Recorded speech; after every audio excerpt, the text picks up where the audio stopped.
ಹೊಸ ಫ್ರೆಂಡ್ ಇವಾಗ ಪರಿಚಯ ಆಗಿದ್ದೀವನು. ಇವನ ಹೆಸ್ರು ಏನು ಅಂತಲೂ ಗೊತ್ತಿಲ್ಲ ನನಗೆ. ಗೋವಿಂದ ಗೋವಿಂದ ಶ್ರೀ ವೆಂಕಟೇಶ ಗೋವಿಂದ ಗೋವಿಂದ.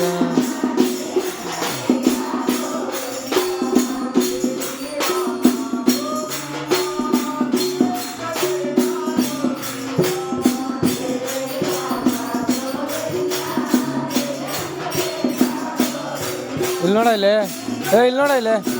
ಹಾಯ್ ಹೇಳು, ಹಾಯ್ ಹೇಳು. ಒಂದು ಕೋಪ ಮಾಡ್ಕೊಂಡ್ರಿ. ಹಾಯ್ ಹೇಳು, ಒಂದು ಹಾಯ್ ಹೇಳು, ಹಾಯ್ ಹೇಳು, ಹಾಯ್ ಹೇಳು, ಹಾಯ್ ಹೇಳು, ಹಾಯ್ ಹೇಳು, ಹಾಯ್ ಹೇಳು, ಹಾಯ್ ಹೇಳು, ಹಾಯ್ ಹೇಳು.